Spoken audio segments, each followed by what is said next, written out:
Fala galera, que hoje no canal Gol a Gol vamos falar um pouco sobre a seleção holandesa e como que ela nunca ganhou uma Copa. Então, para começar, se você, assim como eu, gosta muito da Holanda e tem ela como uma da seleção favorita ou gosta muito depois do Brasil, você provavelmente sabe que ela já teve diversos craques e lendas mundiais, como De Boer, Koeman, Gullit, Cruyff, Davids, Rijkaard, Van Basten, Kluivert, Bergkamp, Van Persie, Van der Sar, Schneider, Robben e Seedorf. Além de alguns nomes muito interessantes e muito bons no futebol atual, como o Ake, o Frimpong, o Van Dijk, o De Ligt, o Timber, Xavi Simons, Gakpo, Depay e o De Jong. Porém, já vi falando que por causa dos campeonatos nacional, eles não conseguem se tornar uma seleção muito forte. Porém, essa lógica do campeonato nacional não fazer uma seleção forte não faz muito sentido. Pois nessa mesma lógica, seleções como Brasil e França não teria tantas coisas, e as seleções como Espanha e Inglaterra teriam com certeza uma das maiores seleções. Mas claro, os caras têm um campeonato que não é muito bom. Porém, tem uma melhor base do mundo que pra mim é a do Ajax, que surgiu lenda como Cruyff, Schneider, Beckham, De Boer, Rijkaard e Davids. Então é um bagulho bom. Porém, agora falando das Copas do Mundo. Hoje eu vou começar falando com a Holanda, que ela, para quem não sabe, ela chegou em 3 finais de Copas do Mundo, que foi em 1974, 1978 e em 2010. Então, em 1974, perdeu para a Alemanha Ocidental, em 1978 perdeu para a Argentina e em 2010 a Espanha. Mas vamos começar por 1974. A Holanda chegou na final e perdeu para a Alemanha Ocidental por 2-1, que começaram ganhando com o gol de Johan e Nesca, e depois eles viraram com o gol de Brecht e Gerhard Müller, que foi começaram até que meio que numa seleção boa, porém foi para mim a melhor seleção que tiveram. E 1978, que perderam para a Argentina por 3-1, que começaram perdendo com o Kempis, e depois empataram com o gol de Neininga, e na prorrogação Daniel e Bertoni e fecharam o caixão, fazendo a Holanda perder. Em 2010, jogando contra a Espanha, um gol de Andrés Iniesta na prorrogação fez eles perderem novamente. Mas vamos começar explicando cada Copa do Mundo. Em 1954, foi algo que começou a surgir como futebol total, ou conhecido como carrossel holandês, que era uma maneira revolucionária da época, que era um estilo de jogo totalmente diferente, que era cada jogador fazia todas as posições do campo, desde zagueiros cobririam meio campo, ou até meio campista no ataque, zagueiro na grande área, e que simplesmente fez o futebol revolucionar. Até hoje em dia, como zagueiros ajudando na criação de jogo, meio-campistas ajudando muito no ataque, atacantes voltando para marcar e dependendo até os goleiros no escanteio. E a não ser o fato dos atacantes ajudando muito na marcação e sendo muito mais consciente não perder a bola. E até podemos dizer que hoje em dia como um falso 9, pois é um atacante e meio campo ao mesmo tempo. Que depois de um tempo até revolucionou com o tic-tac de Cruyff, com os passes e movimentações rápidas, que depois se afirmou e ficou famosa por Guardiola. Porém, o que faziam eles terem um futebol muito melhor foi eles terem o mágico Cruyff, que revolucionou todo o futebol e o mundo, que foi até por causa deles que podemos dizer que eles podem ter perdido em 94, pois a Alemanha Ocidental fez uma marcação muito específica e fechada que anulou totalmente o Cruyff, fazendo praticamente os caras terem um a menos, e esse um a menos seria o principal do time, fazendo os caras não terem o principal jogador do time, e assim eles ficando com uma seleção mais fraca e não conseguindo criar tantas jogadas. Porém, na próxima Copa, não tiveram ele novamente.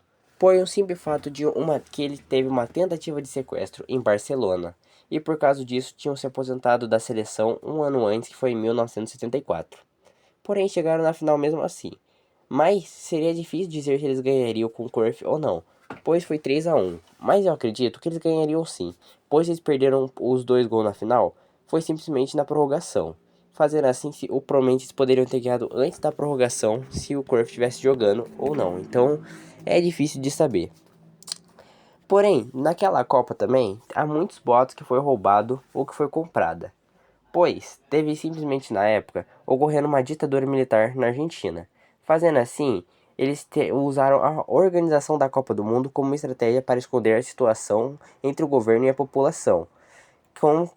Que seria mais ou menos o que eu disse lá no vídeo da Arábia Saudita. Mas então, o que fez muitos pensarem isso foi no jogo entre a Argentina e o Peru, que para simplesmente eles passarem da fase de grupo, eles precisavam ganhar e ainda por bastantes gols, pois simplesmente eles não iam passar por saldo de gol. E simplesmente eles conseguiram ganhar com sim, muito goleada por 6-0. Que até hoje é a boato que foi pago, que eles pagaram nesse caso o Peru para deixar eles ganhar e dar umas entregadas. E também a torcida naquela época, da Argentina pelo menos, era muito estranho e muito enlouquecida. Fazendo assim, quando chegar na Copa do Mundo, um jogador em específico falou assim, falou o seguinte: se ganhássemos a Copa do Mundo, não saberíamos chegasse ao hotel.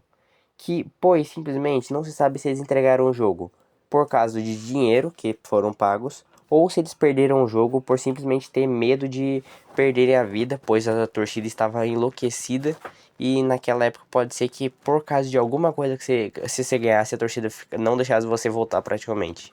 Então não sabemos qual dos dois foram ou se realmente foi isso. Mas pode ser que eles só tenham jogado muito bem, quiseram realmente jogar. Então eu não vou falar nada. Porém, como uma seleção grande, eles tiveram uma terceira chance, que nesse caso foi um ano de 2010, contra a poderosa Espanha. Porém, eles tinham um ataque excelente com Robin, Schneider e Van Persie. E como poderiam perder para a Espanha? Mas simplesmente, aquela Copa foi uma das melhores, com uma final com simplesmente duas seleções sem Copa, que nesse caso é a Holanda e a Espanha. E uma coisa que é até interessante de pensar é que a Espanha ganhou simplesmente com o próprio tic-tac dos próprios holandeses, que foi literalmente o feitiço contra o feiticeiro. Porém, não vou falar mal, os caras simplesmente enfrentaram uma seleção com o melhor goleiro, uma zaga de Piqué, Puyol e Sérgio Ramos, um meio-campo com Busquets, Iniesta e Xavi no meio-campo, Pedro Raul e Fábricas no ataque.